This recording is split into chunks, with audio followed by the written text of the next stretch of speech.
ദൈവവചനത്തിന് ആധാരമായി ഇന്ന് പകൽക്കാലം ഞാൻ വായിപ്പാൻ ആഗ്രഹിക്കുന്നത് എബ്രായ ലേഖനത്തിൽ നിന്നാണ്. അതിൻ്റെ 11-ാം അധ്യായത്തിലേക്ക് നമുക്ക് കടന്നു വരാം. വളരെ സുപരിചിതമായൊരു വേദഭാഗമാണ് എബ്രായ ലേഖനം 11-ാം അധ്യായം. നമുക്ക് എല്ലാവർക്കും അറിയാം, വിശ്വാസവീരന്മാരുടെ വലിയ ഒരു പട്ടിക നമുക്കവിടെ കാണാനായിട്ട്. പക്ഷേ അതിൽ ഒരു കാര്യം മാത്രം പറയാനാണ് ദൈവത്തിൻ്റെ പരിശുദ്ധാത്മാവ് എൻ്റെ ഹൃദയത്തിന് ഇന്ന് പ്രേരണ നൽകി തന്നത്.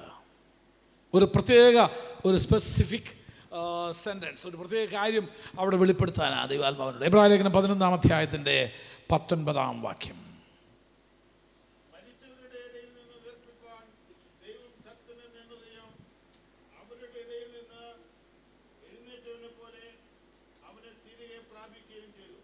അവിടെ അടിവരയിടാൻ ഞാൻ ആഗ്രഹിക്കുന്ന ഒരു വിഷയം ഏതായിരിക്കും? പറഞ്ഞോ, നിങ്ങൾക്കൊരു ചാൻസ് തരാം. എൻ്റെ മെസ്സേജ് ഊഹിക്കാൻ പറ്റുമെങ്കിൽ. തിരികെ പ്രാപിച്ചു. അതാ ബൈബിൾ സ്കൂളിൽ പഠിച്ചാൽ ഗുണം. സാറിൻ്റെ തോട്ട്സ് അറിയാം. തിരികെ പ്രാപിച്ചു. ഇന്നത്തെ എൻ്റെ ടോപ്പിക് തിരികെ പ്രാപിക്കാം. വേണമെങ്കിൽ തിരികെ തരുന്നൊരു ദൈവം. തിരികെ തരിക എന്ന് പറഞ്ഞതിൻ്റെ അർത്ഥം എന്നാ? ആദ്യം നിൻ്റെ അല്ലായിരുന്നു, എങ്ങനെയോ അത് നിൻ്റെ കയ്യിൽ നിന്ന് കൈമോശം പോയി. പക്ഷെ ഇന്ന് കർത്താവ് പറയാ തിരികെ തന്നേക്കാം. എബ്രായ ലേഖനം 11-ാം അധ്യായത്തിന് 25-ാം വാക്യം.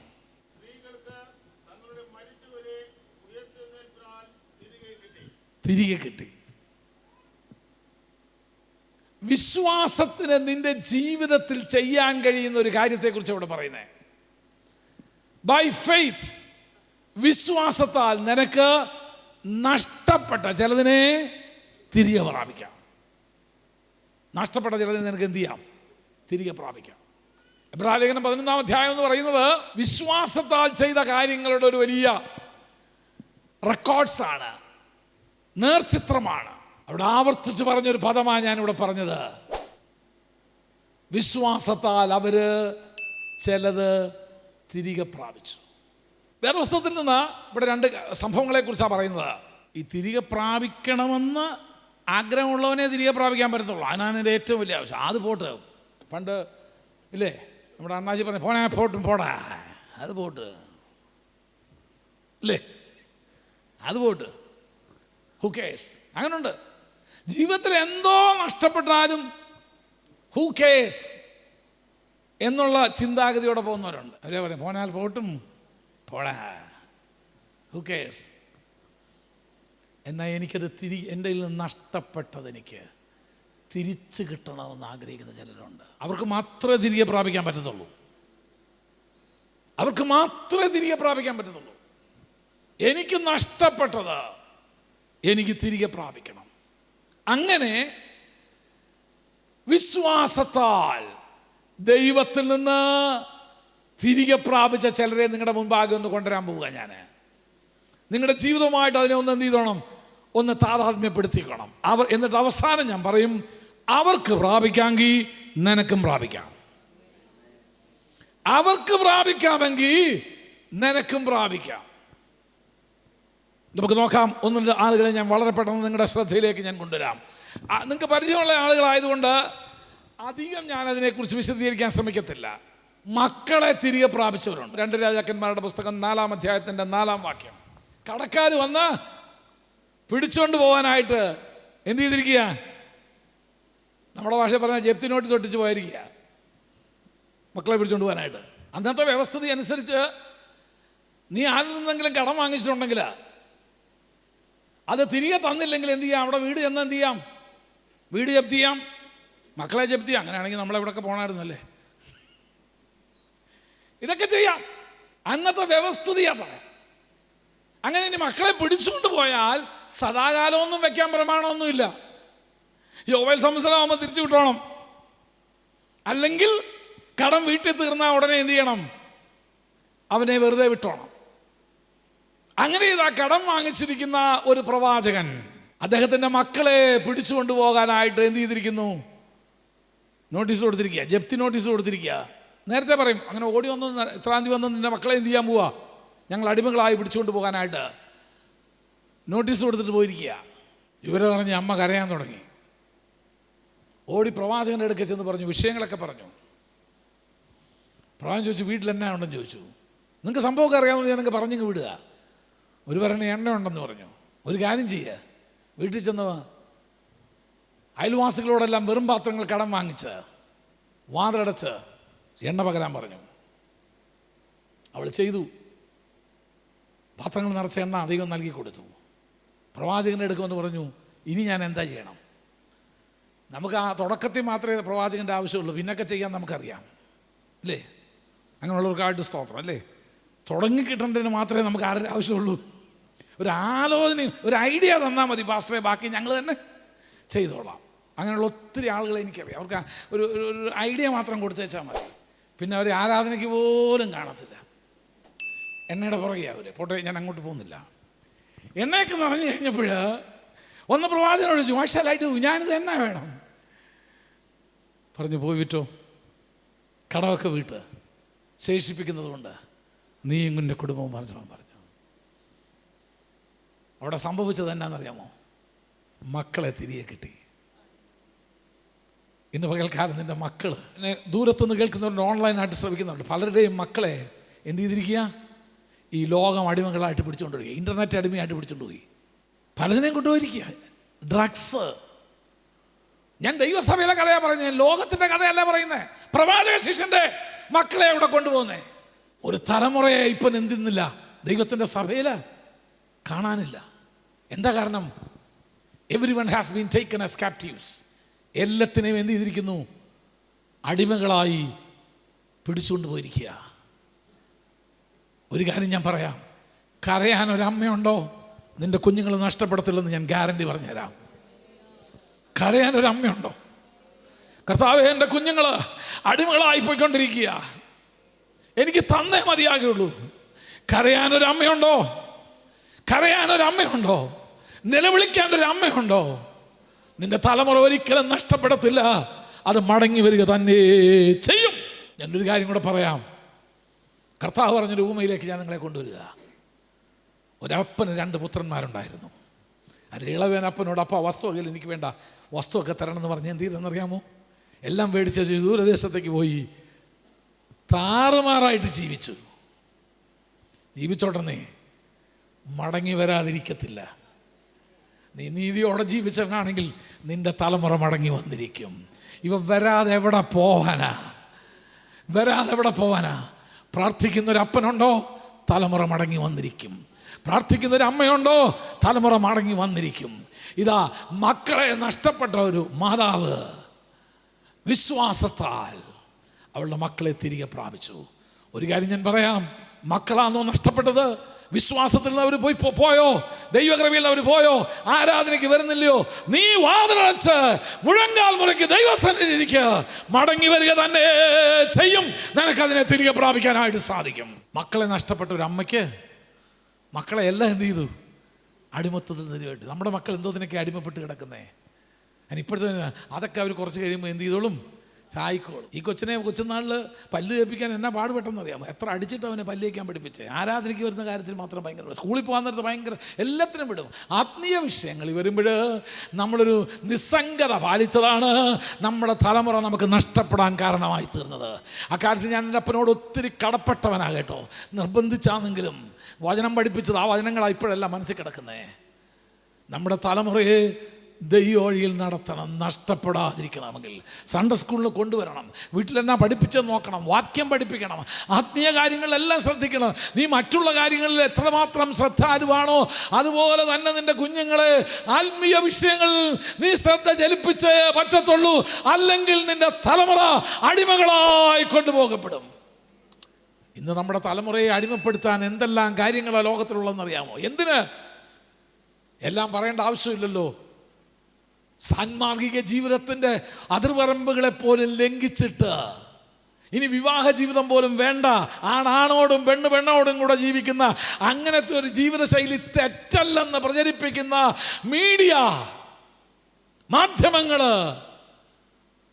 അതിൻ്റെ മുമ്പിലാ കണ്ണും തുറന്നിരിക്കുന്ന നമ്മുടെ തലമുറ പോകാതിരിക്കണമെങ്കിൽ, തലമുറ അടിമകളായി പോകാതിരിക്കണമെങ്കിൽ കരയുന്നൊരു മാതാവുണ്ടായിരിക്കട്ടെ, കരയുന്നൊരു പിതാവുണ്ടായിരിക്കട്ടെ, നഷ്ടപ്പെട്ടു പോയ മക്കളെ തിരികെ പിടിച്ച ഒരു മാതാവ്. 2 അതും രാജാക്കന്മാരുടെ പുസ്തകത്തിൽ തന്നെ. മരിച്ചുപോയ ഒരു മകനെ തിരികെ പ്രാപിച്ച മറ്റൊരു മാതാവ്. അതാരാന്നറിയാമോ? ശൂന്യങ്കാരി. ആദ്യത്തെ ചത്തിട്ടൊന്നുമില്ല, മരിച്ചൊന്നുമില്ല, അതിനെ അടിമയാക്കാൻ കൊണ്ടുപോയിരിക്കുക. ഇവിടെ നിങ്ങൾ കാണുന്നത് 2 രാജാക്കന്മാരുടെ പുസ്തകം 4-ാം അധ്യായത്തിന്റെ 35-ാം വാക്യം. അവിടാണ് അവളെ കാണുന്നത്. ശൂന്യങ്കാരിത്തി എന്നൊരു സ്ത്രീ. അവൾ ആരാ? എനിക്കൊരു കാര്യം ഉറപ്പ് പറയാം, നമ്മുടെ സഭയിലെ വിശ്വാസിയല്ലെന്നറിയാം. എന്താ കാരണം നോക്കിയാൽ, പുള്ളിക്കാരി ചെയ്തതൊക്കെ നോക്കിയാൽ അറിയാം. അവളുടെ പശ്ചാത്തലത്തിലോട്ടൊന്നും ഞാൻ പോകുന്നില്ല. എന്തായാലും കൊള്ളാം, പ്രവാചകനുമായൊരടുത്ത ബന്ധം, വിശുദ്ധ ബന്ധം പുലർത്തിയിരുന്ന ഒരു സഹോദരിയായിരുന്നു അവൾ. കുഞ്ഞ് മരിച്ചു കഴിഞ്ഞു. കുഞ്ഞിനെ അവൻ്റെ പ്രവാചകൻ്റെ മുറിയിൽ കൊണ്ട് കിടത്തിയച്ച് ഇവള് അവൻ്റെ അടുക്ക ചെല്ലുകയാണ്. കാര്യമൊക്കെ ചോദിച്ചറിഞ്ഞു. പ്രവാചകൻ തന്നെ നേരിട്ട് വന്നു. മുറിയിലേക്ക് കയറിയപ്പോഴാണ് വിഷയം മനസ്സിലാവുന്നത്. ആ വേദഭാഗം നിങ്ങൾ വീട്ടിൽ പോയി ഒന്ന് വായിച്ചോ. ഞാൻ തൊടുകുറിയായിട്ടങ്ങ് പറഞ്ഞു പോകുക. തൻ്റെ മകനെ അവൾ തിരികെ പ്രാപിച്ചു വിശ്വാസത്താൽ. എൻ്റെ ഭാഷയിൽ പറഞ്ഞാൽ, നമ്മൾ ചില വിഷയം ഉണ്ടായി ആ തമ്പുരാന് പോലും പ്രവർത്തിക്കാൻ നമ്മൾ എന്ത് ചെയ്യത്തില്ല, അവസരം കൊടുക്കില്ല. അതിന് മുമ്പ് തന്നെ നമ്മൾ എന്ത് ചെയ്തു?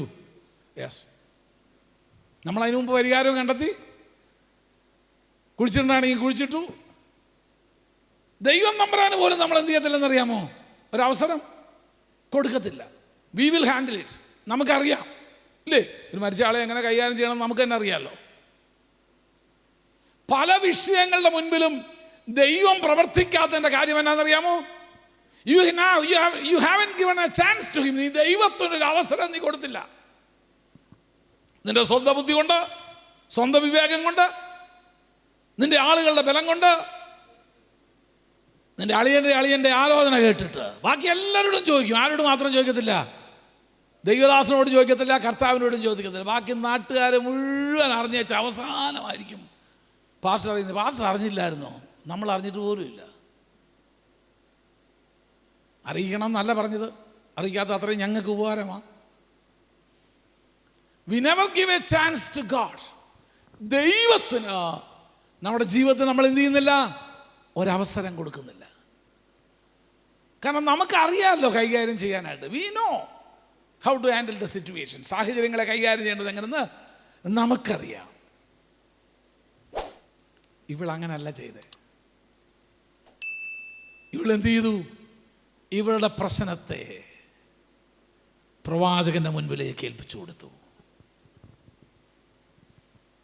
വിശുദ്ധ വേദപുസ്തകം അവിടെ അവസാനിപ്പിക്കുന്നത്, അവൾ അവനെ തിരികെ പ്രാപിച്ചു. ഇന്ന് പകൽക്കാലം ഞാനൊരു കാര്യം നിങ്ങളോട് ചോദിക്കട്ടെ. ജീവിതത്തിൽ നഷ്ടപ്പെട്ടു പോയ എന്തെങ്കിലും ഉണ്ടോ? ജീവിതത്തിൽ നഷ്ടപ്പെട്ടു പോയത് തിരികെ തരാൻ എൻ്റെ ദൈവം വിശ്വസ്തനാ. തിരികെ തരാൻ എൻ്റെ ദൈവം വിശ്വസ്തനാ. അതിനേക്കാൾ ശ്രേഷ്ഠമായിട്ട് തരാൻ വിശ്വസ്തനാ. അതിനേക്കാൾ ഉന്നതമായിട്ട് തരാൻ വിശ്വസ്തനാ. ഇവിടെ നാം വായിക്കുന്നതിനാണോ? She got her baby back. അവളുടെ കുഞ്ഞിനെ അവൾക്ക് തിരികെ കിട്ടി. പക്ഷെ ഈ വിഷയം എന്തുവാ? ആദ്യത്തേതിനേക്കാളും കുറേയും കൂടെ കടുപ്പം, അഗൗരവമുള്ളതാ. ആദ്യത്തേത് ചത്തിട്ടൊന്നുമില്ല. ഇതെന്ത് ചെയ്തെന്നറിയാമോ? മരിച്ച വിഷയം. There is no way, no hope, nothing. പ്രതീക്ഷയ്ക്ക് ഒരു വകയില്ലാത്തത്. മറ്റേതിന് ജീവനെങ്കിലും ഉണ്ട്, ഇതിന് അതുപോലും ഇല്ലാത്ത വിഷയമാണ്. മരിച്ച അവസ്ഥയാ. എൻ്റെ കർത്താവ് എന്ന് പകൽക്കാലം നിന്നോട് പറയുന്നു, ആയിക്കൊള്ളട്ടെ, നിനക്ക് എൻ്റെ അടുക്ക കൊണ്ടുവരാൻ മനസ്സുണ്ടോ? ഞാനതിനെ ജീവിപ്പിച്ചു തരാം. നിനക്ക് എൻ്റെ അടുക്ക കൊണ്ടുവരാൻ മനസ്സുണ്ടോ? നമ്മുടെയൊക്കെ ധാരണ എന്നാണെന്നറിയാമോ? എന്തിനാ കർത്താവിനെ എല്ലാത്തിനും ചെന്ന് ബുദ്ധിമുട്ടിപ്പിക്കുന്നത്? എന്നാൽ നീ ബുദ്ധിമുട്ടിക്കും. എന്തിനാ എല്ലാത്തിനും ചെന്ന് ഈ കർത്താവിനെ നമ്മൾ ചെന്ന് ബുദ്ധിമുട്ടിപ്പിക്കുന്നതെന്നാണ് പലരുടെയും ധാരണ. അതുകൊണ്ടാണ് നീ ബുദ്ധിമുട്ടേണ്ടി വരുന്നത്. ഒരു കാര്യം ചെയ്യേ, മരിച്ച തൻ്റെ പൈതലിനെ അവൻ്റെ പ്രാർത്ഥനാ മുറിയിലേക്ക് വിട്ടുകൊടുത്തിട്ട് അവൾ പുറത്ത് നിൽക്കുക. വിശ്വാസത്താൽ അവളുടെ മരിച്ച പൈതലിനെ ജീവനോടെ തിരികെ പ്രാപിച്ചു.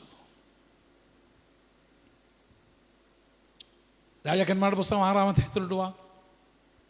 വീണ്ടും നഷ്ടപ്പെട്ട ഒന്നിനെ തിരികെ എടുക്കുന്നത് കാണാൻ കഴിയും. അത് നമുക്കൊരു പക്ഷേ ഒരു കൊച്ചു കാര്യമായിരിക്കും. എന്നെ പ്രാർത്ഥനയ്ക്ക് വിളിക്കുന്നൊരു അമ്മച്ചിയുണ്ട്. എനിക്ക് വളരെ ഇഷ്ടമാണ് അമ്മച്ചിയെ. ഞങ്ങളൊന്നും കണ്ടിട്ടേ ഇല്ല, ഇതുവരെ കണ്ടിട്ടില്ല. എൻ്റെ കോലം എന്തുവാന്ന് അമ്മച്ചിക്ക് അറിയത്തില്ല, അമ്മച്ചിയുടെ രൂപം എന്തുവാന്ന് എനിക്കും അറിയത്തില്ല. പക്ഷെ ഒരു കൊച്ചു വിഷയം വന്നാലേ അമ്മച്ചി എന്നെ വിളിക്കും. ഈ കഴിഞ്ഞ ദിവസം എന്നെ വിളിച്ചു ചോദിച്ചു, എൻ്റെ ബ്രദർ എന്നാണ് വിളിക്കുന്നത്, എൻ്റെ ബ്രദറെ എൻ്റെ കണ്ണാടി എവിടാ വെച്ചതെന്ന് എനിക്ക് അറിയത്തില്ല. വയസ്സ് കുറച്ചുണ്ട് കേട്ടോ. എൻ്റെ ബ്രദറെ എൻ്റെ കണ്ണാടി. ഞാൻ പറഞ്ഞു, അമ്മച്ചി പേടിക്കണ്ട, വൈകുന്നേരം ആവുന്നതിന് മുമ്പ് കണ്ണാടി എന്ത് ചെയ്തിരിക്കും, അമ്മച്ചി കിട്ടി. അത്രയും മതി അമ്മച്ചിക്ക്, അത്രയും പറഞ്ഞാൽ മതി. ബ്രദർ ഒന്ന് പ്രാർത്ഥിക്കണേ. ഞാൻ പ്രാർത്ഥിച്ചേക്കാം. അത്ര കൊച്ചു കാര്യത്തിന് പോലും ദൈവത്തിൽ ആശ്രയിക്കുന്ന, എനിക്ക് തോന്നുന്നില്ല നിങ്ങളാരെങ്കിലും അങ്ങനെ വിളിച്ച് എന്നെ പറയുമെന്ന്. ഇതുവരെ പറഞ്ഞില്ല. ഈ സഭയിൽ ഒറ്റ മനുഷ്യൻ പോലും എത്ര പ്രാവശ്യം കണ്ണാടി കാണാതെ പോയിട്ടുണ്ട്. പോയത് പുതിയത് വാങ്ങിച്ചല്ലാതെ പാസ്റ്റർ അത് പോയി എവിടാന്നൊന്ന് പ്രാർത്ഥിക്കണമെന്ന്. ഇനിയിപ്പോൾ നാളെ തൊട്ട് വിളി തുടങ്ങും, പാസ്റ്റർ എൻ്റെ കണ്ണാടി പോയി, എൻ്റെ അത് ചിരട്ട പോയി, സ്പൂൺ പോയി എന്നൊക്കെ പറഞ്ഞ് ഇനിയിപ്പം വിളിക്കും. പക്ഷെ ഈ അമ്മച്ചിയുടെ ആ പെന്തക്കോസ്തുകാരി അല്ല കേട്ടോ. അത് ഞാൻ ഈ അടുത്തിടെയാണ് മനസ്സിലാക്കിയേ. അപ്പോൾ ഞാൻ ചോദിച്ചു, അമ്മച്ചിക്ക് എവിടുന്നാണ് എൻ്റെ ഈ നമ്പർ കിട്ടുകയെന്ന് ചോദിച്ചു. പറഞ്ഞു, എപ്പോഴോ ടി വിയിലൊരു പ്രോഗ്രാം കണ്ടപ്പം കഴിഞ്ഞ 2 വർഷമായിട്ട് എന്നെ ഇങ്ങനെ ഇനി 2 പ്രാവശ്യം വിളിച്ചിട്ട് കിട്ടിയില്ലെങ്കിൽ അമ്മ ചോദിച്ചു, ബ്രദർ എന്താ ഫോൺ എടുക്കാഞ്ഞ്? അപ്പോൾ ഞാൻ പറഞ്ഞു, അമ്മച്ചി ഇങ്ങനെ മീറ്റിങ്ങിലായിരുന്നു, അതുകൊണ്ടാണ്. അയ്യോ എനിക്ക് ഭയങ്കര പ്രയാസമായിപ്പോയി. ഒരു പ്രാവശ്യം വിളിച്ചപ്പോൾ ഈ കാൻഡേ പോകാൻ വിളിച്ചപ്പോൾ ഞാൻ എടുത്തില്ല. പുള്ളിക്ക് ഒത്തിരി പ്രയാസമായി പോയി. ഞാൻ ഇവിടെ നോക്കിയപ്പോഴത്തെ കോൾ ഇങ്ങനെ ഒത്തിരി കിടക്കുക. ബ്രദർ എന്താ ഇത്രയും നാളായിട്ട് എൻ്റെ ഫോൺ എടുക്കാൻ ഞാൻ ഒരു ശല്യമായോ? ഞാൻ പറഞ്ഞു, എല്ലാം വെച്ച് ഞാൻ കാനഡയിലായിരുന്നു, ഇത്ര പെട്ടെന്ന് പോയി ഒന്നും ഞാനൊക്കെ പറഞ്ഞതിൻ്റെ ആശ. ആ അമ്മച്ചി അത്രയും നിഷ്കളങ്കമായിട്ടാ പ്രാർത്ഥിച്ച എല്ലാ വിഷയത്തിനും. അമ്മച്ചിക്ക് വേണ്ടി ഏത് വിഷയത്തിന് പ്രാർത്ഥിക്കുന്നുണ്ടോ ആ വിഷയത്തിനൊക്കെ ദൈവം മറുപടി കൊടുത്തിട്ടുണ്ട്. അത്ര നിഷ്കളങ്കമായ വിശ്വാസത്തോടുകൂടെ ദൈവത്തിൻ്റെ സന്നദ്ധയിൽ അടുത്ത് വരുന്ന ഒരമ്മച്ചി. അമ്മച്ചിയുടെ ഹസ്ബൻഡ് ഭയങ്കര കുടിയനാണ്. അപ്പോൾ കാശില്ലാതെ ഒരു അമ്മച്ചിയുടെ വെഡിങ് റിങ് അടിച്ചു കൊടുത്തുകൊണ്ട് പോകും ചിലപ്പം. ഈടെ ഒരു 2 മാസം മുമ്പ് അതാ എന്നെ വിളിച്ച്, എൻ്റെ ബ്രദറെ എൻ്റെ അച്ഛൻ എൻ്റെ മോതിരം കൊടുത്തുകൊണ്ട് പോയി കള്ളു കുടിക്കാനായിട്ട്, ബ്രദർ ഒന്ന് പ്രാർത്ഥിക്കണം. ഞാൻ പറഞ്ഞു, അമ്മച്ചി തിരിച്ചു തരും, ധൈര്യമായിട്ടിരുന്നോ, തിരിച്ചു തരും. ഞാനെല്ലാം പറഞ്ഞതിൻ്റെ ഒറ്റ ഒരു കാര്യത്തിനാണ്, do you have that type of faith? അങ്ങനത്തെ ഒരു വിശ്വാസം നമുക്കുണ്ടോ? ഇതിനെ വേണമെങ്കിൽ നമ്മൾ ബാലിശമായ വിശ്വാസം എന്ന് നിങ്ങൾ ബുദ്ധിജീവികൾ പറയുമായിരിക്കും. പക്ഷെ കർത്താവ് പറയുന്നതിനാണ് ഇത്ര വലിയ വിശ്വാസം എൻ്റെ സഭയിലെ വിശ്വാസികളിൽ പോലും ഞാൻ എന്ത് ചെയ്തിട്ടില്ല, കണ്ടിട്ടില്ല. ഇവിടെ നമുക്കൊരു കാര്യം കാണാം. ഇവിടെ ഒരു മനുഷ്യന് അവൻ്റെ കോടാലി നഷ്ടപ്പെട്ടു. അന്നത്തെ കാലത്ത് കോടാലി നഷ്ടപ്പെടുക എന്ന് പറഞ്ഞാൽ ഗ്യാസ് അടുപ്പൊന്നും ഇല്ലാത്ത കാലമല്ലേ. ഇനി അതുമല്ല, ഇത് വായ്പ വാങ്ങിച്ച കോടാലിയും കൂടാ പോയത് അല്ലേ. അതാണ് അങ്ങനത്തെ കാര്യം അല്ലേ. ഇത് വായ്പ വാങ്ങിച്ച കോടാലിയായിരുന്നു. ഇവിടെ പറയുന്നത് എന്തുവാ, ഇത് എന്തുവാ ഇതിനെക്കുറിച്ചാണ്? ഈവൻ യുവർ നിൻ്റെ ഭൗതികമായ വസ്തുക്കളെ പോലെ നിൻ്റെ കൺസേൺസ്, ഈ ഒത്തിരി ഇതൊക്കെ ഉള്ളതുകൊണ്ട് ചിലപ്പോൾ ചില സാധനങ്ങൾ വാങ്ങിച്ച് ചില രേഖയോ ഡോക്യുമെൻറ്റ്സും കൊടുത്തെന്നാൽ ഞാൻ അവിടെ വയ്ക്കും, പിന്നെ എടുത്ത് വയ്ക്കാൻ നോക്കും, പിന്നെ അതങ്ങ് ഓർക്കത്തില്ല. പിന്നൊരാവശ്യം വരുമ്പോഴാണ് ഇതെവിടാന്ന് എത്ര ആലോചിച്ചാലും പിടികിട്ടില്ല. പെട്ടിയായ പെട്ടി മുഴുവൻ പരിശോധിക്കും, അലമാരി മുഴുവൻ പരിശോധിക്കും. വൈകുന്നേരം അവന് ഞാൻ ഇന്നവിടെ കിടക്കണമെന്ന് പറയും. രാത്രി ദൈവാത്മാ പറയും ഇന്നടുത്തിരിപ്പോണെന്ന് പറയും. എൻ്റെ സെർച്ചിങ് എല്ലാം നിർത്തി കഴിയുമ്പോൾ, എൻ്റെ അന്വേഷണം മുഴുവൻ നിർത്തിയിട്ട് എൻ്റെ കർത്താവിനോട്, കർത്താവ് നാളെ രാവിലെ ഈ ഡോക്യുമെൻ്റ് കൊടുക്കേണ്ടതാ, ഇതെവിടാന്ന് എനിക്ക് ഒരു പിടിയും കിട്ടുന്നില്ല. ഞാൻ അങ്ങനെ നഷ്ടപ്പെടുന്ന ഒന്നും അല്ല എൻ്റെ കയ്യിൽ നിന്ന്. പക്ഷേ എങ്കിലും ചിലപ്പോൾ നിനക്ക് നഷ്ടപ്പെട്ട നിൻ്റെ ഭൗതികമായതിനെയും നടക്കിത്തരാൻ ദൈവം മനസ്സുണ്ട്. ആ ഭാഗം നിങ്ങളൊന്ന് വായിച്ചു നോക്കുകയും വളരെ രസകരമായ ഒരു ചിത്രീകരണം അവിടെ കാണുന്നത്. നമുക്ക് തോന്നും, എൻ്റെ ഭാഷയെ പറഞ്ഞ എലിശ ഈ ഇരട്ടി ആത്മാവിനെയൊക്കെ ഒന്ന് കോടാലി പൊക്കലാണ്ടായിരുന്നു ഇവൻ്റെ ശുശ്രൂഷയാണെന്ന് തോന്നുന്നു അല്ലേ. നമുക്ക് തോന്നില്ലേ? ഏലിയാവൊന്നും ചെയ്യാത്തൊരു ശുശ്രൂഷയാണ് ആര് ചെയ്യുന്നത്? ഏലിശ ഇപ്പോൾ ചെയ്യുന്നത്. ഇരട്ടി ആത്മാവിനെ പ്രാപിച്ചിട്ട് ഇപ്പോൾ എന്ത് ചെയ്യുക? നമുക്ക് ചിലപ്പോൾ സില്ലിയാണെന്ന് തോന്നിയേക്കും. എടാ, നിനക്ക് സില്ലി ആയാലും അല്ലേലും അവൻ അതൊരു വലിയ കാര്യമാണ്. എൻ്റെ തമ്പുരാൻ അത് ചെയ്യുന്ന ദൈവമാണ്. ശ്രദ്ധിച്ച് നോക്കിക്കേ, എലിശായുടെ കൂടെ താമസിക്കുന്ന പ്രവാചകന്മാർ, പ്രവാചക ശിഷ്യന്മാർ ഒരു ദിവസം നല്ലൊരു കാര്യം എന്ന് പറഞ്ഞു. നമ്മൾ താമസിക്കുന്ന ആ സ്ഥലം വളരെ ഇടുക്കമാണ്. എത്ര ഇടുക്കുകയാണെങ്കിലും ഇടുക്കം തിരിച്ചറിയാത്ത ചിലരുണ്ട്. ഇവിടെ ഒരു വീട്ടിൽ ചെന്നപ്പോൾ ഒരു വലിയ പ്രശ്നം. എന്നോട് പറഞ്ഞു, പാസ്റ്റർ ഒന്ന് പറയാൻ പറഞ്ഞു. ഞാൻ എന്തോ വിഷയം? എൻ്റെ പാസ്റ്ററെ, ഇവിടെ പിള്ളേരൊക്കെ വളർന്നു വരിക, ഈ ഒരു മുറിയും കൂടെ എടുക്കണമെന്ന് പറഞ്ഞിട്ട് എന്ത് ചെയ്യുന്നില്ല, ഇയാൾക്കൊരു ബോധവുമില്ല. ആകെ 2 ബെഡ്റൂമേ ഉള്ളൂ, 3 പെൺപിള്ളേരും ഉണ്ട്, ഭാര്യയുണ്ട്, ഭർത്താവും ഉണ്ട്. അപ്പോൾ ഒരു മുറിയും കൂടെ എടുക്കാൻ പറഞ്ഞിട്ട് ഈ അച്ഛൻ അതിൻ്റെ പാസ്റ്റർ ഒന്ന് പറഞ്ഞ് എന്ത് ചെയ്യണമെന്ന് പറഞ്ഞോ, ഞങ്ങൾക്ക് എന്തെല്ലാം ജോലിയുണ്ടെന്നറിയാമോ? അത്രയും പറഞ്ഞ് ഞങ്ങൾ വിടുക. ഞാൻ പറഞ്ഞു, ഞാൻ പറയാം. ആ പുള്ളി പറയുന്നത് എന്നാ, അതിനിപ്പോൾ എന്നാ ഇതൊക്കെ മതി ഇങ്ങനെയൊക്കെ. അവസാനം പറഞ്ഞ് പുള്ളിയെ കൺവിൻസ് ചെയ്യിച്ച് ഒരു മുറി എടുപ്പിച്ചു കൊടുത്തു. ഞാൻ വിചാരിച്ച് പ്രതിഷ്ഠയ്ക്കെങ്കിലും വിളിക്കുമെന്ന്. അത് കൊച്ചു മുറി ആയതുകൊണ്ട് ആരെയും വിളിച്ച് പ്രാർത്ഥിപ്പിച്ചില്ലെന്ന് പറഞ്ഞു. സ്വത്രം. ഇനിയിപ്പോൾ അതിൽ നിന്ന് ഒരു കാര്യം പറഞ്ഞു, പറയുമ്പം എന്ത് ചെയ്യണം? അപ്പോൾ എന്തോ പറഞ്ഞെന്ന് പറഞ്ഞാൽ, അപ്പോൾ ചില കാര്യങ്ങൾ, അപ്പോൾ ഈ പ്രവാചക ശിഷ്യന്മാർക്ക് ഒരു കാര്യം മനസ്സിലായി, ഇത് ആകെ ഇടുക്കമായിരിക്കുന്നു, നമുക്കൊരു വിശാലത വേണം, അവനെ വളരത്തുള്ളൂ. എത്ര പേർക്ക് അങ്ങനെ ഒരു ചിന്തയുണ്ട്? നമുക്കൊരു വിശാലത വേണം. ഇങ്ങനെ ഇടുങ്ങിയിരിക്കുന്നതിനേക്കാൾ, ഇങ്ങനെ ഞെരുങ്ങിയിരിക്കുന്നതിനേക്കാൾ നമുക്കൊരു വിശാലത വേണമെന്ന് പ്രവാചക ശിഷ്യന്മാർക്ക് ബോധ്യം വന്നു. ഇവർ ചെന്ന് പ്രവാചകനോട് പറയുക, പ്രവാചക, ഞങ്ങൾ താമസിക്കുന്ന സ്ഥലം എന്തുവാ, വളരെ ഇടുങ്ങിയ, അതുകൊണ്ട് ഞങ്ങളൊരു കാര്യം, അതുകൊണ്ട് നീ ഞങ്ങൾക്കൊരു മുറി പറഞ്ഞു തരണമെന്നല്ല പറഞ്ഞു. ഇന്നത്തെ കാലത്ത് അതാണ് പരിപാടി. എന്തുവാ, നീ ഞങ്ങൾക്കൊരു, ഞങ്ങളുടെ ഹോൾ വളരെ ചെറുതുകൊണ്ട് നീ ഞങ്ങൾക്കൊരു ഹോള് പണിത്. അങ്ങനെയല്ല പറഞ്ഞേ, ഞങ്ങളൊരു കാര്യം ചെയ്യാം, ഞങ്ങൾ യോർദാനോളം ചെന്ന് ഓരോരുത്തൻ ഓരോ മരം വെട്ടി ഞങ്ങൾ എന്ത് ചെയ്തേക്കാം, ഞങ്ങളത് പണിതേക്കാം. പറഞ്ഞു, അതിനിപ്പോൾ എന്നാ? അല്ല, അങ്ങനെ പറഞ്ഞാൽ ഒക്കത്തില്ല, നീ കൂടെ വരണം, നീ മരമൊന്നും വെട്ടണ്ട, നീ കൂടെ ഒന്ന് വന്നേച്ചാൽ മതി, യുവർ പ്രസൻസ് ഈസ് നീഡഡ്, നിൻ്റെ സാന്നിധ്യം. പറഞ്ഞു, വരാമല്ലോ. പക്ഷെ ഞാൻ വിചാരിക്കുന്നു ഒരിക്കലും ഇങ്ങനൊരു കോടാലി പ്രവാചകൻ്റെ നേരെ വരുമെന്ന് പുള്ളി വിചാരിച്ച് കാണത്തില്ല. ഏതാ, ഇത് വെട്ടുമ്പോൾ താഴെ പോകുമെന്നും അത് പൊന്തിച്ചെടുത്ത് കൊടുക്കേണ്ട ജോലി. ഈ ഞങ്ങളൊക്കെ വരുന്ന പ്രശ്നം അതാ. ചിലയിടത്തൊക്കെ ഞങ്ങളെ വിളിച്ചുകൊണ്ട് നിർബന്ധിച്ച് വിളിച്ചുകൊണ്ട്, പക്ഷേ ഞങ്ങൾ ആയുസ് പ്രതീക്ഷിക്കാത്ത ചില ട്രാപ്പിൽ ഞങ്ങൾ എന്ത് ചെയ്യാറുണ്ട്? അനുഭവമുള്ള ദൈവദാസന്മാർക്കെങ്കിലും. ഞങ്ങൾ ഒരിക്കലും പ്രതീക്ഷിച്ചില്ല. എനിക്ക് തോന്നുന്നില്ല എലീശാ പ്രവാചകൻ ആയുസ് പ്രതീക്ഷിച്ച് കാണത്തില്ല ഇങ്ങനെ കോടാലി പൊക്കി എടുക്കുന്ന ഒരു കാര്യം ഇവന് ചെയ്യേണ്ടി വരുമെന്ന്. അവിടെ ഞങ്ങൾ പറയാറുള്ളത്, എല്ലാത്തിനും ഒരുങ്ങിയിരുന്നോണം. Be ready in season and out of season. എന്തോ ചെയ്യാനോ ഒരുങ്ങിയിരുന്നോണം. കാരണം നിനക്കറിയത്തില്ലല്ലോ എന്തോ പ്രാർത്ഥനാ റിക്വസ്റ്റ് വരുന്നതെന്ന്. ഈയിടെ കഴിഞ്ഞ ബുധനാഴ്ചയാണെന്ന് തോന്നുന്നു ഒരാൾ എന്നോട് പറഞ്ഞു, അങ്കമാലിയിൽ നിന്ന് ഒരാളാണ്, വർഗീസ് എന്ന് അദ്ദേഹത്തിൻ്റെ പേര്, അത് കേൾക്കുന്നുണ്ടായിരിക്കും, വർഗീസ് എന്നൊരാൾ പറഞ്ഞു, പുള്ളി പറഞ്ഞു, പാസ്റ്ററെ, കോഴിക്കെല്ലാം ദീനം പിടിച്ച് ചാവുക, പാസ്റ്റർ ഒന്ന് പ്രാർത്ഥിച്ചണമെന്നാണ്. നല്ല പരിപാടിയില്ല, ഇവിടെ മനുഷ്യൻ്റെ ദീനം പ്രാർത്ഥിച്ചിട്ട് പോകാത്ത അതിന് ഞാൻ പ്രാർത്ഥിക്കാനിപ്പോൾ എന്നാ? ഞങ്ങൾക്കൊക്കെ ലഭിക്കുന്ന പ്രാർത്ഥനാ റിക്വസ്റ്റ് വളരെ രസാവഹമായ പ്രാർത്ഥനാ റിക്വസ്റ്റാണ്. കാര്യം എന്നാ?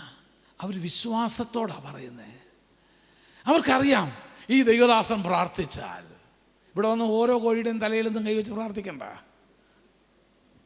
ഇയാൾ അവിടെ നിന്ന് വാക്ക് പ്രാർത്ഥിച്ചാൽ, ഒരു വാക്ക് പറഞ്ഞാൽ, പുള്ളി പിറ്റേന്ന് തന്നെ വിളിച്ചു, എല്ലാ കോഴിയും ഉഷാറായിട്ട് നടക്കണമെന്ന് പറഞ്ഞു. പാസ്റ്റർ ഇതിലെങ്ങാനും പോകുമ്പോൾ ഇവിടെ നിന്ന് കയറണമെന്ന് പറഞ്ഞു. ഞാൻ പറഞ്ഞു, കയറാം.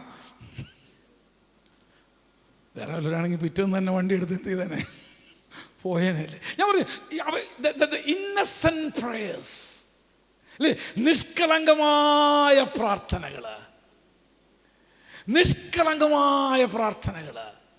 നോക്കിയാൽ ഇവനെ വിളിച്ചുകൊണ്ട് പോയി, വരാൻ പറഞ്ഞു, വന്നു. വരം വെട്ടിക്കൊണ്ടിരിക്കുന്ന കൂട്ടത്തിൽ എന്ത് ചെയ്തെന്നറിയാമോ? ഒരുത്തൻ്റെ അത് കടം വാങ്ങിച്ച് തന്നെ പോകണമെങ്കിലോ, അതാണ് ഏറ്റവും വലിയ രസം തോന്നിയത്. സ്വന്തമായത് വേറെ ഒത്തിരി ഉണ്ടായിരുന്നു. സ്വന്തമായത് പോയായിരുന്നെങ്കിൽ നിനക്ക് അത്രയും ചൂട് വരത്തില്ലായിരുന്നു. ശരിയല്ലയോ? ആന്ന് നമ്മുടെ ആണെങ്കിൽ എന്ത് ചെയ്യും? കോട്ടെന്ന് വിചാരിച്ചത് വല്ലോം ചെയ്യാം. കടം വാങ്ങിച്ചതായി ഇപ്പോൾ എന്ത് ചെയ്തത്, പോയത്. കാറി കൂകി നിലവിളിച്ച് പ്രവാചകനോട് പറഞ്ഞു, പ്രവാചക, ഞങ്ങളുടെ കോടാലി നഷ്ടപ്പെട്ടു പോയി. അതിനേക്കാൾ ദയനീയം പറഞ്ഞു, അത് കടം വാങ്ങിച്ചതായിരുന്നു. നമ്മളാണെങ്കിൽ ആ ഭാഗം പറയത്തില്ല. ഇത് കോടാലി പോയെന്നേ പറയത്തുള്ളൂ. അവൻ ഇത്രയും തീക്ഷ്ണമായിട്ട് കരഞ്ഞതിൻ്റെ കാര്യം എന്നാ? അത് കടം വാങ്ങിച്ചായിരുന്നു. പ്രവാചകൻ ചോദിച്ചു, എവിടാ പോയേ? കാണിച്ചു കൊടുത്തു. ഒരു കമ്പ് വെട്ടി അങ്ങോട്ട് വെച്ചാൽ ഇത് ഏലിയാവ് പഠിപ്പിച്ചതൊന്നുമല്ല. ആരെ? ഏലിശായെ. ഏതാ? ഇങ്ങനെ കോടാലി പോയാൽ ബൈബിൾ സ്കൂളിൽ പഠിപ്പിക്കാൻ നേരത്തെ പഠിപ്പിച്ചിട്ടോ എന്ന് എനിക്കറിയത്തില്ല. കോടാലി പോയാൽ പ്രാർത്ഥിക്കേണ്ട പ്രാർത്ഥന എങ്ങനെയാ ഇല്ലേ? കോടാലി പോയാൽ എന്തോ ചെയ്യണം? ഇങ്ങനെ ചെയ്യണം. ഇല്ല, അതൊന്നും അറിയത്തില്ല.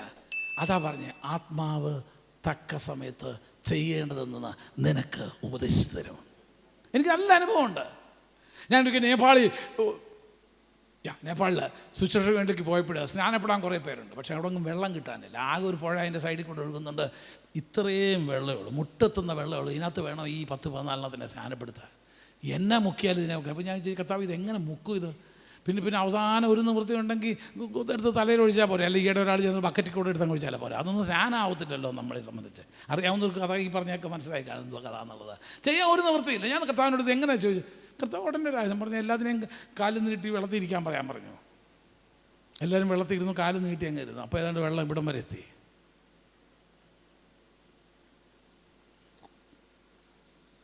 എത്ര എളുപ്പം സ്നാനപ്പെടുത്താൻ, എല്ലാത്തിനും മുക്കി അങ്ങ് എടുത്തു. എടാ, ഇത് ബൈബിൾ സ്കൂളിൽ പഠിപ്പിക്കുന്നതൊന്നുമില്ല.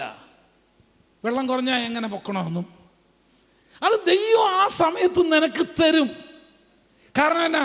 അവൻ ആലോചനയിൽ വലിയവൻ. He is not in scarcity of ideas. 14. അപ്പോൾ എനിക്ക് ഒരു കാര്യം കൂടെ ഞാൻ പഠിച്ചു.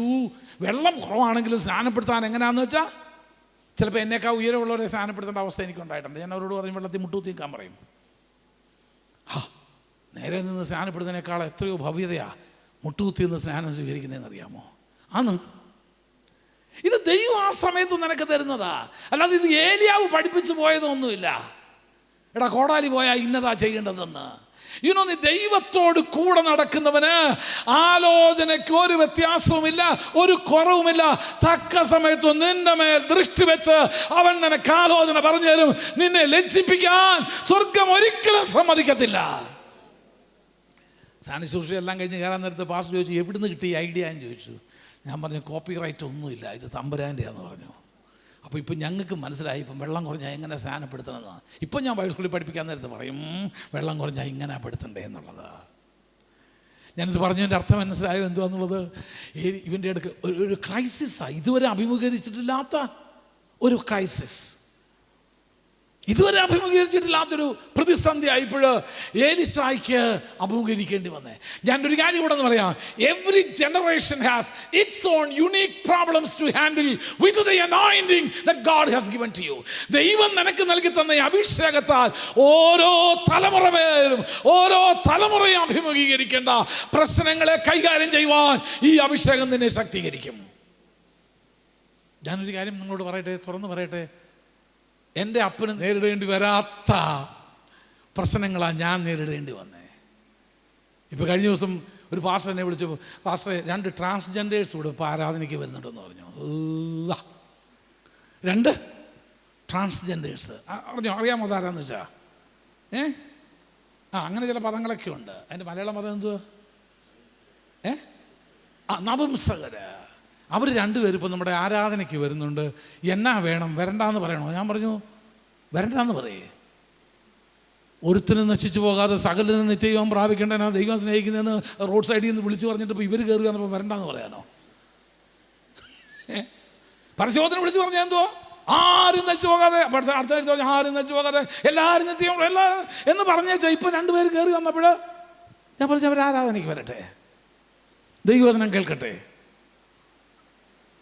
ഞാൻ പൂർണ്ണമായും വിശ്വസിക്കുന്നു പാപത്തെക്കുറിച്ചും നീതിയെക്കുറിച്ചും ബോധ്യപ്പെടുത്തുന്ന ദൈവം അവരുടെ ജീവിതശൈലിയിൽ വന്നുപോയ തെറ്റുകളെക്കുറിച്ച് അനുദപിച്ച് അവർ ദൈവഭാഗത്ത് വരുമെങ്കിൽ അവർ സ്വർഗത്തിൽ പോകുമെന്ന് തന്നെ വിശ്വസിക്കുന്നവനാണ് ഞാൻ. നിങ്ങൾ വിശ്വസിക്കുന്നില്ലോ എന്ന് എനിക്കറിയത്തില്ല. അങ്ങനെയാണെങ്കിൽ പീലിപ്പോസ് സ്നാനപ്പെടുത്തിയ ഷണ്ണൻ എവിടെ കാണത്തില്ല. അവൻ ആരായിരുന്നു? ഇത് മാനസാന്തരപ്പെടുന്ന ഇവർക്കുള്ളതാ. ഞാൻ പറഞ്ഞു ഒരു ബുദ്ധിമുട്ടും ഉണ്ടാക്കേണ്ടതെന്ന് പറഞ്ഞു. അവർ ആരാധനയ്ക്ക് വരട്ടെ. ആരാധനയ്ക്ക് വരുമ്പോൾ ഇരിക്കുമ്പം എന്ത് ചെയ്യണം? അവിടെ നിന്ന് വേറെ ചേഷ്ടമൊന്നും കാണിക്കാൻ അനുവദിക്കരുത്. അതിൻ്റെ മാന്യമായ രീതിയിൽ ആരാധന സംബന്ധിക്കട്ടെ.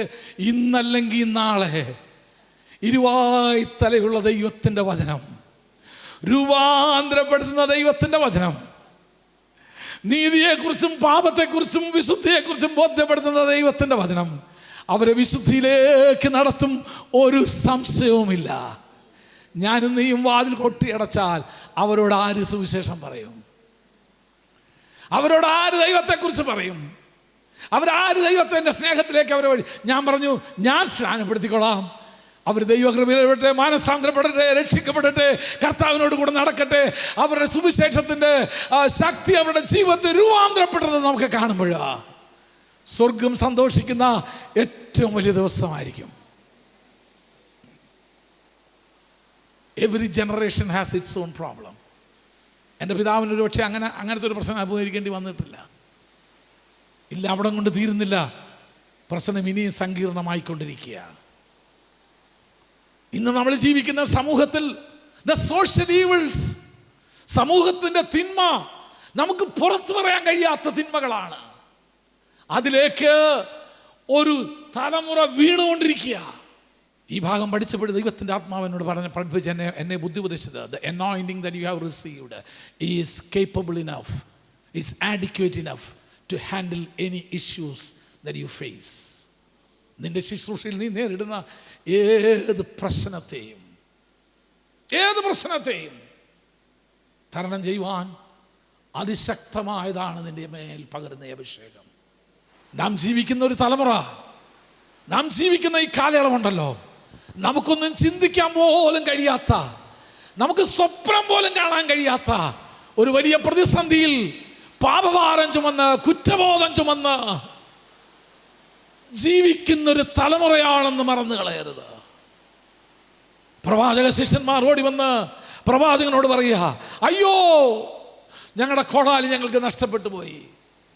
നമ്മളാണെങ്കിൽ എന്ന് പറഞ്ഞ് പടാ ഈ വക വിഷയത്തിനൊന്നും പ്രാർത്ഥിക്കാനല്ല ഞാൻ ഇരിക്കുന്നത്. നിനക്ക് വേണമെങ്കിൽ പുതിയൊരു കോടാലി വാങ്ങിച്ചോ, കാശ് വേണമെങ്കിൽ എന്ത് ചെയ്തേക്കാം, ഇവിടുത്തെ ഫണ്ടിൽ നിന്ന് തന്നേക്കാം. കുഞ്ഞേ, നിൻ്റെ ഫണ്ടിലെ കാശല്ല അവന് വേണ്ടത്, അവന് നഷ്ടപ്പെട്ടത് മടക്കി കിട്ടിയേ പറ്റൂ. നഷ്ടപ്പെട്ടതിനൊക്കെ തിരികെ സ്വന്തം കഴിവുകൊണ്ട് തിരികെ പ്രാപിക്കാൻ അവന് കഴിഞ്ഞില്ല. പ്രവാചക ശിഷ്യനാ, പക്ഷെ അവനെ കൊണ്ട് കഴിയുന്നില്ല. കുഞ്ഞെ, ആ സ്ഥാനത്ത് ആ ദൈവം നിന്നെ ആക്കി വെച്ചിരിക്കുന്നത് to help somebody to get what they lost. അവർക്ക് നഷ്ടപ്പെട്ടതെന്തോ അത് തിരികെ പ്രാപിക്കുന്നതിൽ ഞാനും നീയും ഒരു പങ്ക് വഹിക്കണമെന്ന് ദൈവം ആഗ്രഹിക്കുന്നു. നഷ്ടപ്പെട്ട മക്കളെ നിനക്ക് തിരികെ പ്രാപിക്കാം. എത്രയോ ശുശ്രൂഷകന്മാരെ ദൈവകൃപയിലേക്ക് മടക്കി കൊണ്ടുവരാൻ കഴിഞ്ഞു എന്നുള്ളത് എനിക്ക് സന്തോഷമുള്ളൊരു കാര്യമാണ്. ശുശ്രൂഷയിലേക്ക് നിങ്ങൾക്ക് മടക്കി വരുത്താം. സമാധാനം നഷ്ടപ്പെട്ടവർ, സ്വസ്ഥത നഷ്ടപ്പെട്ടവർ, കുടുംബ ബന്ധങ്ങൾ നഷ്ടപ്പെട്ടവർ, ഇന്ന് പകൽക്കാലം ഞാനും നീയും സേവിക്കുന്ന ദൈവം, ആരാധിക്കുന്ന ദൈവം തിരികെ തരുന്ന ദൈവമാണ്. മാറിയിരുന്ന് കുറ്റം വിധിക്കുകയല്ല കുഞ്ഞെ വേണ്ടേ, മാറിയിരുന്ന് ക്രൂശിക്കുക എന്നല്ല വേണ്ടത്, മാറിയിരുന്ന് ഒറ്റപ്പെടുത്തുകയല്ല വേണ്ടത്. അവളെ നമ്മുടെ കൂട്ടായ്മ പോലും കയറ്റിപ്പോകരുത്, അവനെ നമ്മുടെ സഭയെ പോലും കയറ്റിപ്പോകരുത് എന്ന് പറഞ്ഞ് ഒറ്റപ്പെടുത്തുകയല്ല വേണ്ടേ കുഞ്ഞെ. അവനെ ചേർത്ത് പിടിക്കുക. അവൻ്റെ പുത്രനായ യേശുവിൻ്റെ രക്തം സകല പാപവും പോക്കി നമ്മെ ശുദ്ധീകരിക്കുന്നു. നിങ്ങളോട് പക്ഷേ ചിന്തിച്ചേക്കാൻ, ഞങ്ങളുടെ പാസ്റ്റർ അത്ര തറയായിപ്പോയോ എന്ന്. ഇല്ല കുഞ്ഞെ, തറയെയും ശുദ്ധീകരിക്കുന്ന ഒരു രക്തത്തെ ഞാൻ കണ്ടെത്തി. ഞാൻ അതുപോലൊന്നും ചെയ്തില്ലെന്നേ ഉള്ളൂ, പക്ഷേ അതിനേക്കാൾ ദോഷകരമായത് പലതും ഞാനും ചെയ്തവനാ. അപ്പോസ്തലനായ വിശുദ്ധ പൗലോസിൻ്റെ വാക്കുകൾ കടമെടുക്കട്ടെ, ആ പാപികളിൽ ഞാനൊന്നാമൻ. ഒടുവിൽ അകാല പ്രജ പോലുള്ള എൻ്റെ മേലും അവൻ്റെ കൃപ പകരുവാൻ അവന് പ്രസാദം തോന്നിയത്. പൗലോസ് തൻ്റെ ജീവിതത്തിൻ്റെ അവസാനം പറയുന്നു, I have never wasted the grace that has poured upon me. എൻ്റെ മേൽ പകർന്നു തന്ന കൃപ ഞാൻ ഒരിക്കലും വൃഥാവാക്കിയിട്ടില്ല. ഈ കൃപ ദൈവം നമുക്ക് പകർന്നു തന്നത് ചിലരെ കൂടെ ചേർത്ത് പിടിക്കാനാണ്. ഈ കൃപ ദൈവം നമുക്ക് പകർന്നു തന്നത് തള്ളിക്കളഞ്ഞ ചിലരെ കൂടെ നമുക്ക് ചേർത്ത് പിടിക്കാൻ വേണ്ടിയാ. പറ, അവൻ്റെ പുത്രനായ യേശുവിൻ്റെ രക്തം സകല പാപവും പോക്കി നമ്മെ ശുദ്ധീകരിക്കുന്നു. എൻ്റെ കുറിവാക്യത്തിലേക്ക് ഞാൻ മടക്കി വരാം. നഷ്ടപ്പെട്ടതിനെ തിരികെ തരുന്ന ദൈവം. നഷ്ടപ്പെട്ട കുടുംബ ബന്ധങ്ങളെ, നഷ്ടപ്പെട്ട സ്നേഹബന്ധങ്ങളെ, നഷ്ടപ്പെട്ട സമാധാനത്തെ, നഷ്ടപ്പെട്ട തലമുറയെ, നഷ്ടപ്പെട്ട നന്മകളെ, നിന്റെ നഷ്ടത്തിൻ്റെ പട്ടികയിൽ നിനക്ക് എന്ത് വേണമെങ്കിലും എഴുതി ചേർത്തോ, എൻ്റെ ദൈവത്തിന് അതെല്ലാം തിരികെ തരാനായിട്ട് കഴിയും. ദൈവസ്ഥാനത്തിൽ നമുക്ക് എഴുന്നേറ്റ് നിൽക്കാം. ഞാൻ വലിയ വെല്ലുവിളിയോടുകൂടെ നിങ്ങളെ വിടുക. നഷ്ടങ്ങൾ പേറുന്ന ഒരു തലമുറയിലാണ് ഞാൻ ജീവിക്കുന്നത്. എത്ര പേർക്കത് മനസ്സിലായെന്നറിയത്തില്ല. നഷ്ടങ്ങൾ പേറുന്ന ഒരു തലമുറ. യവന ലോകം, they lost their chastity, they lost their virginity, they lost their good consciousness. എനിക്കത് ഇംഗ്ലീഷിലേ പറയാൻ നിവൃത്തിയുള്ളൂ, അതുകൊണ്ട് മാത്രം ഞാനത് പറയാ. ഇതൊക്കെ നഷ്ടപ്പെട്ട ഒരു തലമുറയിലാ ഞാൻ ഇന്ന് ജീവിക്കുന്നേ. തിരികെ പിടിക്കാൻ പോലും കഴിയാത്ത പലതും പലർക്കും നഷ്ടമായി പോയി. അത് നഷ്ടമായ പലരെ നമുക്കറിയാം. ചിലതിൻ്റെയൊക്കെ കാരണക്കാർ നമ്മളും കൂടെ അല്ലേ. എന്നിട്ട് മാറി നിന്ന് ക്രൂശിക്കുകയാണോ ചെയ്യുന്നത്? നീ അവനെ മാറി നിന്ന് കല്ലെറിയാണോ നീ ചെയ്യുന്നത്? നഷ്ടങ്ങൾ പേറുന്നൊരു തലമുറ. എത്രയോ പേര് കൗൺസിലിംഗ് വരുമ്പോൾ എന്നോട് പറഞ്ഞിട്ടുണ്ട്, എൻ്റെ പാസ്റ്റർ, ഇനി ഞാൻ എന്തോ ചെയ്യും? ഇനി എനിക്കൊരു കുടുംബജീവിതം പറ്റുമോ? ഇനി എന്നെ കൊണ്ട് നല്ലൊരു ജീവിതം നയിക്കാൻ പറ്റും? ഇനിയോട് എനിക്ക് നല്ല അമ്മയായി ജീവിക്കാൻ കഴിയുമോ? എത്ര എണ്ണം നഷ്ടഭാരം ചുമന്നുകൊണ്ട്, വേദന സഹിച്ചുകൊണ്ട് എവിടെ പോയി ഇറക്കി വെക്കും, ഇത് ആരോട് പറയുമെന്ന് പറയാൻ നിവൃത്തിയില്ലാതെ നടക്കുന്നൊരു തലമുറയാണ് എല്ലാ കാലത്തേക്കാൾ കൂടുതലായി കഴിഞ്ഞു. ആരാധനയ്ക്ക് വരുമ്പോൾ പാട്ടുണ്ട്, പ്രാർത്ഥനയുണ്ട്, തിരിച്ച് കോളേജിൽ ചെല്ലുമ്പോൾ മയക്കുമരുന്നുണ്ട്, അല്ലാത്ത ബന്ധങ്ങളുണ്ട്. ജീവിതത്തിൽ നഷ്ടപ്പെട്ടത് പലതും ചുമന്ന് നടക്കുക. ആ നഷ്ടബോധത്തെ നികത്താൻ മറ്റൊന്നിലേക്ക്. പകൽക്കാലം വളരെ വേദനയോടെ, അല്പം മാനസിക വിഷമത്തോടും കൂടെ ഞാനിത് പറയുന്നത്. നഷ്ടപ്പെട്ടവരെ തള്ളിക്കളയല്ലേ, കല്ലെറിയല്ലേ. നമ്മളൊക്കെ ആണെങ്കിൽ ആ പ്രവാചകനോട് പറഞ്ഞ്, നിന്നെ ഇനി വേലയ്ക്ക് കൊള്ളത്തില്ലെന്ന് പറഞ്ഞ്, ഒരു മഴ സൂക്ഷിക്കാൻ അറിയാത്ത നിന്നെയാണോ ഇനി വേലയ്ക്ക് കൊള്ളാവുന്നതെന്ന് പറഞ്ഞ് എന്ത് ചെയ്തെന്നറിയാമോ? അവനെ അന്നേരം പിരിച്ചു വിട്ടേനെ. എലീശ അതല്ല ചെയ്തത്. Tell me where did you lose it? എവിടെ നഷ്ടപ്പെട്ടു പറ, എവിടെ നഷ്ടപ്പെട്ടു പറ. I will help you. ഞാൻ നിന്നെ സഹായിക്കാം. I am going to use the anointing I have to redeem you. എൻ്റെ മേൽ പകരപ്പെട്ട അഭിഷേകം നിന്റെ നഷ്ടത്തെ നികത്താനായിട്ട് ഞാൻ ഉപയോഗിക്കാൻ പോവുക. ഏലിയാവിൻ്റെ പുതപ്പിൽ നിന്ന് ഞാൻ ഏറ്റെടുത്തൊരു അഭിഷേകമുണ്ട്. അത് നിന്റെ നഷ്ടം നികത്താനായിട്ട്, അത് നിന്റെ നഷ്ടം നികത്താനായിട്ട് ഞാൻ ഉപയോഗിക്കാൻ പോവുക. ജീവിതത്തിൽ നഷ്ടപ്പെട്ട ആരെങ്കിലും ഉണ്ടെങ്കിൽ, നഷ്ടബോധത്തിൻ്റെ ദുഃഖഭാരവുമായി നടക്കുന്ന ആരെങ്കിലും ഉണ്ടെങ്കിൽ, ഇന്ന് പകൽക്കാലം ഞാനൊരു കാര്യം പറയാം. നിന്റെ സഭ നിന്നെ ഉപേക്ഷിച്ചാലും,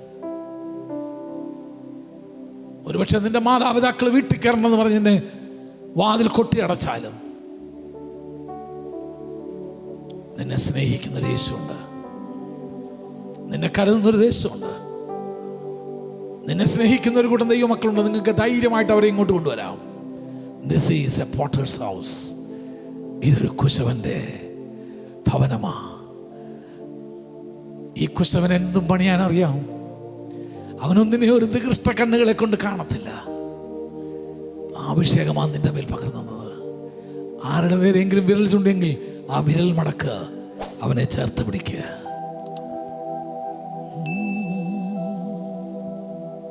നിന്റെ അഭിഷേകം, നിന്റെ മേൽ തന്ന ദൈവകൃപ, ദൈവം നിന്റെ മേൽ തന്ന ദൈവത്തിന്റെ നന്മകൾ,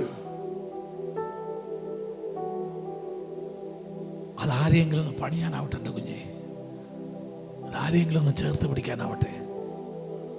കല്ലെറിയാനല്ല കുഞ്ഞെ, ചേർത്ത് പിടിക്കാൻ. എറിയാനെടുത്ത കല്ലൊന്ന് താഴെ ഇട്ടേൻ, എന്നിട്ട് പറ, ഞാൻ നിന്റെ കൂടെ ഉണ്ട്, ലെറ്റ്സ് വാക്ക് ടുഗദർ. എറിയാനെടുത്ത കല്ല് നീ നിന്റെ സഹോദരൻ എഴുതാനായിട്ട് സഹോദരനെതിരെ എഴുതാൻ ഉപയോഗിച്ച പേന ഒന്ന് താഴ്ത്തി വെച്ച് പറ, ഞാൻ നിന്റെ കൂടെ ഉണ്ട്, ഞാൻ നിന്റെ കൂടെ ഉണ്ട്, ഞാൻ നിന്റെ കൂടെ ഉണ്ട്. എലീശാ പ്രവാചകൻ പറഞ്ഞത് എവിടാ വീണേ? അതെവിടാ വീണേ? I will restore it. അവന്റെ മേൽ പകർന്ന അഭിഷേകത്തെ ഒരു വീണ്ടെടുപ്പിൻ ശുശ്രൂഷയ്ക്ക് വേണ്ടി അവൻ തിരിച്ചു വിടുകയാണ്. ദൈവം ഈ സഭയോട് പറയുന്നു, നിങ്ങൾക്ക് തന്ന അഭിഷേകത്തെ, നിങ്ങളുടെ മേൽ ദൈവം പകർന്ന ദൈവകൃപയുണ്ടല്ലോ, അത് ചിലരുടെ റെസ്റ്റോറേഷന് വേണ്ടി, ചിലരെ വീണ്ടെടുക്കാൻ വേണ്ടി, ചിലരെ ഉദ്ധരിക്കാൻ വേണ്ടി നീ ഒന്ന് തിരിച്ചു വിടാമോ? നിനക്ക് ചിലതിനെ നേടാൻ കഴിയും. പരിശുദ്ധ ദൈവമേ, നല്ല പിതാവേ,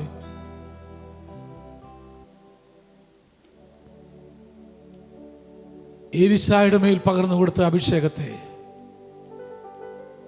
നഷ്ടപ്പെട്ട ചിലത് വീണ്ടെടുക്കുവാനായി ആനാഭിഷേകത്തെ ഉപയോഗിച്ചതുപോലെ ഞങ്ങളുടെ മേൽ പകർന്നു തന്ന അഭിഷേകത്തെ ചില നഷ്ടപ്പെട്ടതിനെ നേടിയെടുക്കുവാൻ, ചില നഷ്ടപ്പെട്ട ജീവിതങ്ങളെ പണിതെടുക്കുവാൻ, ചില നഷ്ടപ്പെട്ടവരുടെ മുഖത്ത് നഷ്ടബോധം മാറ്റി സന്തോഷം, പ്രത്യാശ, ആനന്ദം അവർക്ക് നൽകി കൊടുക്കുവാൻ, അവരെ ജീവിതത്തിൻ്റെ വഴിത്താരകളിലേക്ക് വീണ്ടും മടക്കിയെടുക്കുവാൻ കർത്താവ് ഞങ്ങളെ സഹായിക്കണമേ എന്ന് പ്രാർത്ഥിക്കുന്നു. ഒന്നും അറിയാത്തവരെ പോലെ, ഒന്നും കേട്ടിട്ടില്ലാത്തവരെ പോലെ, ഒന്നും കണ്ടിട്ടില്ലാത്തവരെ പോലെ ജീവിക്കാനല്ലപ്പാ ഞങ്ങളുടെ മേൽ പകർന്നു തന്ന അഭിഷേകത്തെ ചിലരുടെ ഉദ്ധാരണത്തിന് വേണ്ടി, ചിലരുടെ വിടുതലിന് വേണ്ടി ഉപയോഗിപ്പാൻ കർത്താവെ അങ്ങ് സഹായിക്കണമേ. ഈ വചന ശുശ്രൂഷ എന്നെയും അതിനു വേണ്ടി ഉപയോഗിക്കണമേ. അറച്ചു മാറി നിൽപ്പാനല്ല, ഇറങ്ങിച്ചെന്ന് വിടുവിച്ചെടുക്കാൻ, കത്തുന്ന തീയിൽ നിന്ന് ചില കൊള്ളികളെ കൂടെ വലിച്ചെടുപ്പാൻ കർത്താവെ ഞങ്ങൾക്ക് കൃപ തരണമെന്ന് പ്രാർത്ഥിക്കുന്നു. മഹത്വവും സ്തുതിയും ഞങ്ങൾ അങ്ങേക്ക് അർപ്പിക്കട്ടെ, യേശുവിൻ പരിശുദ്ധ നാമത്തിൽ തന്നെ.